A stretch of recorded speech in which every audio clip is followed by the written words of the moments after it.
Pointed heels ഷൂസുമായിട്ട് ഞാൻ big ബോസിലേക്ക് കയറി അങ്ങോട്ട് വന്നങ്ങോട്ട് മറിച്ച് കളയുമെന്ന് പറഞ്ഞ നെവിന് ഒരു പോയിന്റഡ് ഹീൽസ് ഷൂസ് കൊടുത്തിട്ട് ബിഗ് ബോസ് ഒരു മെസ്സേജ് അങ്ങോട്ട് കൊടുത്തു. നീ എന്നാ പോയിന്റഡ് ഹീൽസ് ഇട്ട് അങ്ങോട്ട് ഉണ്ടാക്കണം.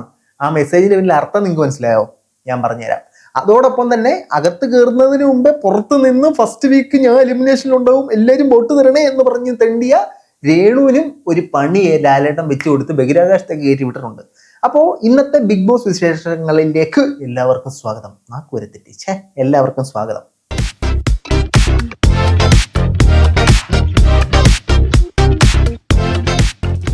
എല്ലാ പ്രിയ സുഹൃത്തുക്കൾക്കും പുതിയ വീഡിയോയിലേക്ക് സ്വാഗതം.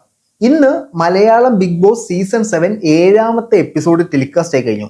ലാലേട്ടൻ നല്ല കിണ്ണം കാച്ചിയ ലുക്കിൽ വന്നിട്ട് സകലമാനാലയും അടിച്ചേറി കേട്ടിട്ടുണ്ട്.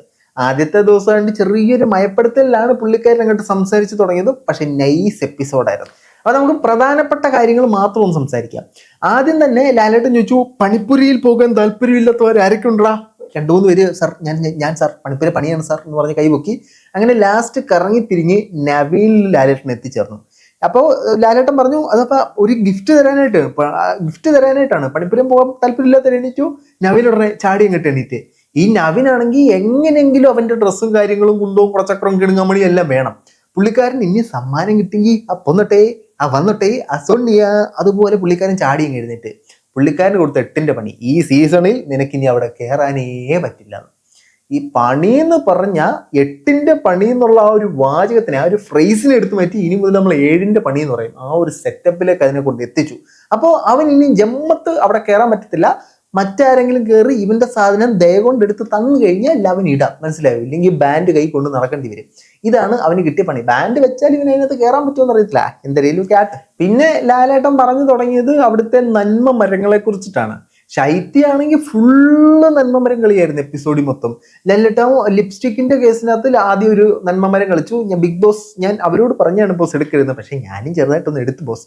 അങ്ങനെ എല്ലാ കാര്യത്തിലും ശൈത്യ ഭയങ്കരമായിട്ട് ഞാൻ ഭയങ്കര ഡീസന്റ് കേട്ടോ, നന്മ മരം ഞാൻ, ആ ഒരു സെറ്റപ്പിലാണ് ശൈത്യ സംസാരിച്ചുകൊണ്ടിരിക്കുന്നത്.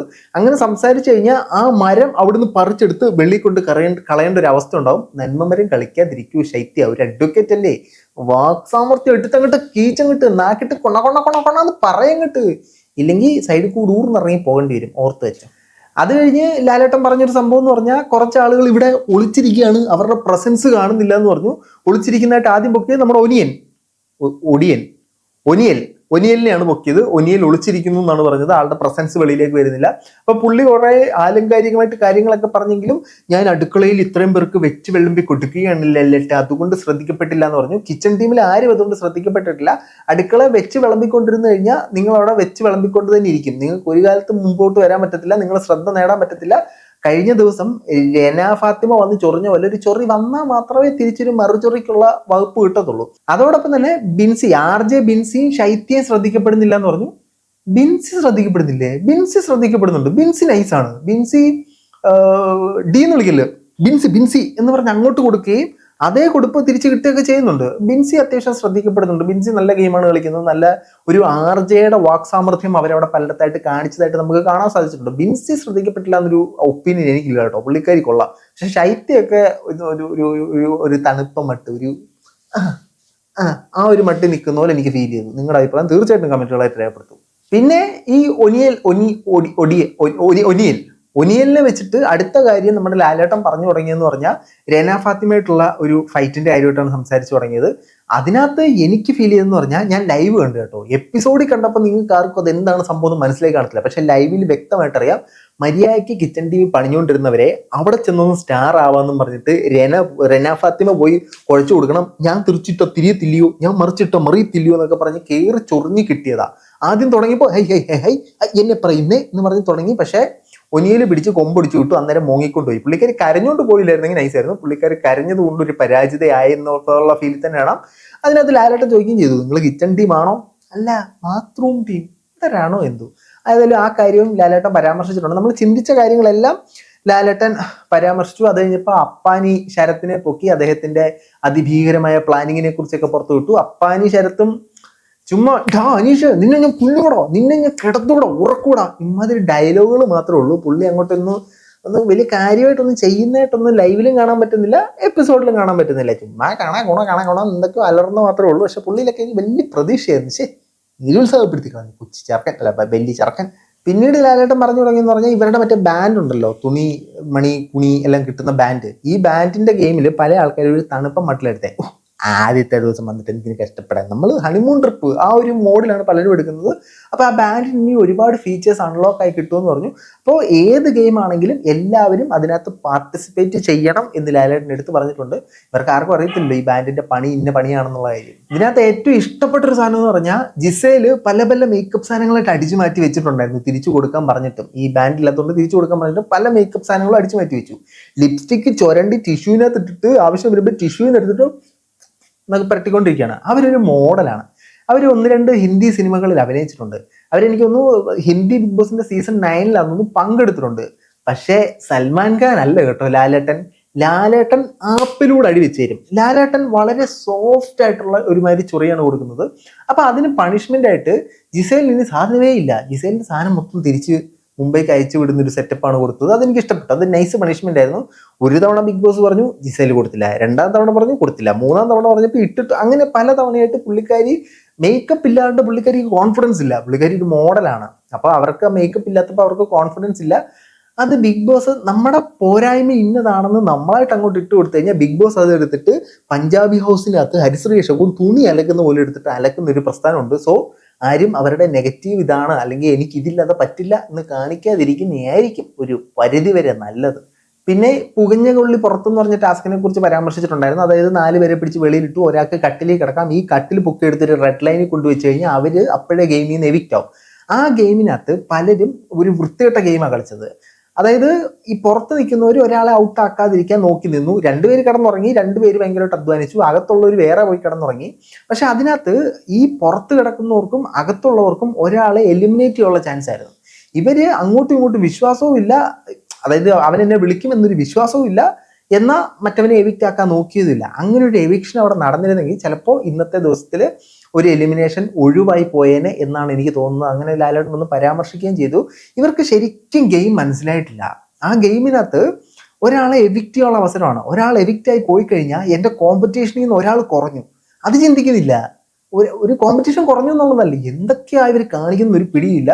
അതിനകത്ത് ഒരാളെ എലിമിനേറ്റ് ചെയ്യാൻ പറ്റിയിരുന്നെങ്കിൽ വളരെ നല്ലതായിരുന്നു. അകത്തുള്ള ആൾക്കാരും പുറത്തുള്ള ആൾക്കാരും ഉറങ്ങാൻ പറ്റാത്ത പോലെ ആ ഗെയിം ഇൻട്രസ്റ്റിംഗ് ഒക്കെ ആയിരുന്നു.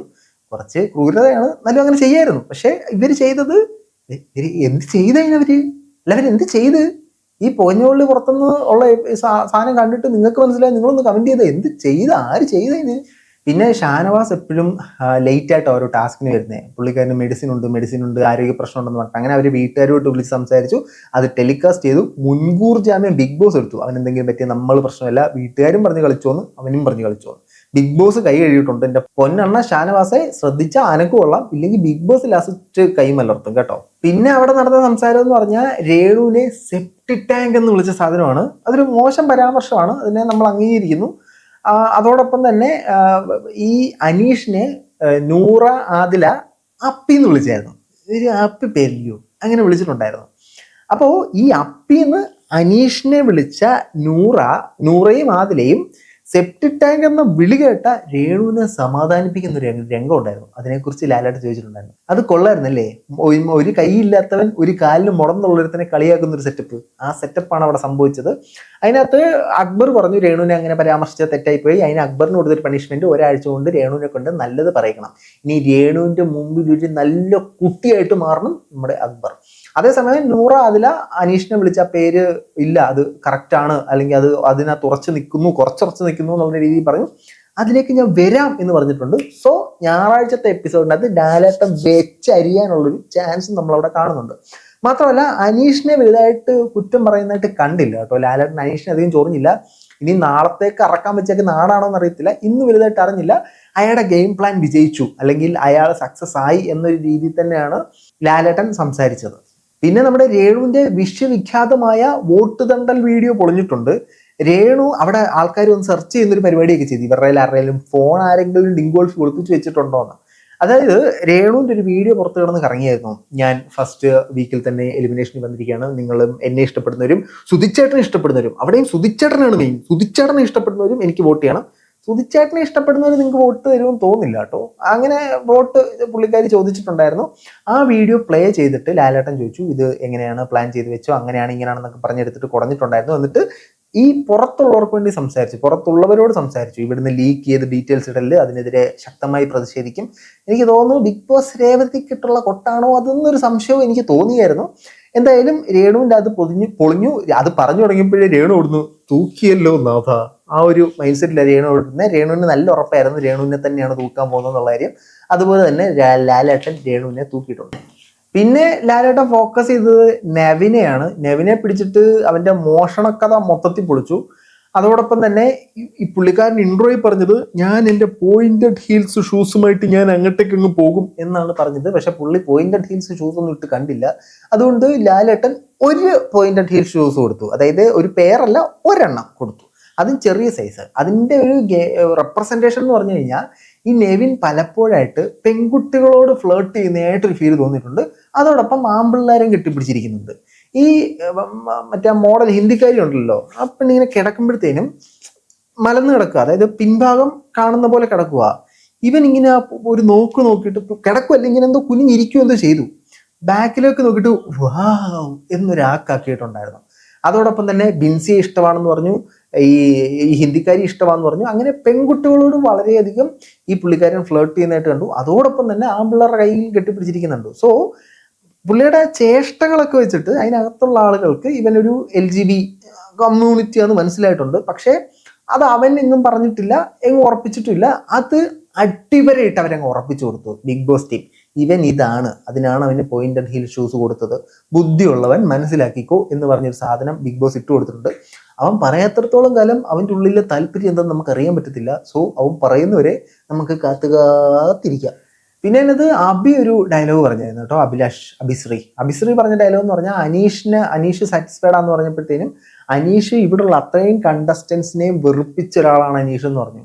എൻ്റെ പൊന്ന് അഭിലാഷേ, അത് പറഞ്ഞ അതിൻ്റെ അർത്ഥം എന്താ? അനീഷ് വിജയിച്ചു എന്നാണ് അതിൻ്റെ അർത്ഥം. അവിടെ ഓരോരുത്തരും നിൽക്കുന്നത് ഞാൻ ഇൻഡിവിജ്വൽ ആണ്, ഞാൻ ശ്രദ്ധിക്കപ്പെടണം, നിന്നെക്കാട്ടിലൊക്കെ സ്ക്രീൻ സ്പേസ് എനിക്ക് കിട്ടണം, ഞാൻ പുറത്തേക്ക് പോകണമെന്നാണ് എല്ലാവരും ചിന്തിക്കുന്നത്. അപ്പോൾ അനീഷ് വെറുപ്പിക്കാനായിട്ടാണ് അങ്ങനെ പ്രവർത്തിച്ചത്. അപ്പം നിങ്ങൾ 19 പേരും ബാക്കി 18 പേരും വെറുതിട്ടുണ്ടെങ്കിൽ ദാറ്റ് മീൻസ് അനീഷ് അവിടെ ഒരു സക്സസ് ആയി എന്നുള്ളതാണ് അർത്ഥം. ലാലേട്ടൻ ഈ എപ്പിസോഡിൽ അനീഷിനെ അധികം ചൊറിയുന്നതായിട്ട് കണ്ടില്ല. നാളെ എടുത്തിട്ട് മാന്തുമോ നരസിംഹം വലിച്ചു കീറുകയോ പൊളന്നെടുക്കുമോ എന്നൊക്കെ കണ്ടറിയണം. അത് കഴിഞ്ഞപ്പോൾ രേണുവിൻ്റെ പട്ടി ഷോ. എൻ്റെ കസിനാണോ വീഡിയോ ഇട്ടത്? എൻ്റെ പൊന്നു കസിനെ, ഇനി അങ്ങനെ വീഡിയോ ഇട്ടില്ല കേട്ടോ. പ്രത്യേകമായിട്ട് ഞാൻ 10 ഏത്തപ്പെടാം. 1, 2, 3. ഇവർക്ക് അഭിനയിക്കാൻ അറിയില്ലെന്ന് ആരാ പറഞ്ഞേ? ഇവരുണ്ടല്ലോ, ഇവര് ശരിക്കും ഇവരുടെ ഷോർട്ട് ഫിലിമിലൊക്കെ ഒരുമാതിരി വൃത്തികെട്ട അഭിനയം കാണിച്ചു. ജീവിതത്തിലാണ് ഇവർ കൃത്യമായ അഭിനയം കാഴ്ച വെക്കുന്നത്. ഒരു കുറഞ്ഞത് ഒരു ഓസ്കാറെങ്കിലും കൊടുക്കണമെന്നാണ് എൻ്റെ ഒരു ഇത്. നിങ്ങളുടെ ഒരു ഇത് എന്തുവാ? അതുപോലെ തന്നെ ഒരു റോബോട്ട് പട്ടിയെ കയറ്റിവിടുമെന്ന് പറഞ്ഞിട്ടുണ്ട്. റോബോട്ട് പട്ടിക്ക് പേരും കൊടുക്കാം. നിങ്ങൾക്ക് ഇഷ്ടപ്പെട്ട നല്ലൊരു പേര് നിങ്ങളും കമന്റ് ചെയ്യും. നമുക്ക് നോക്കട്ടെ റോബോട്ട് പട്ടിക്ക് കൊടുക്കാൻ പറ്റിയ പേര്. കുട്ടപ്പൻ പട്ടി നിട്ടാലോ? അത് വേണ്ട, അങ്ങനെ പേരുണ്ടെങ്കിലോ? തക്കുടു നിട്ടാലോ? നിങ്ങളുടെ പേരും കമന്റ് ചെയ്യും. മറ്റൊരു വീഡിയോ ആയിട്ട് വന്നേ.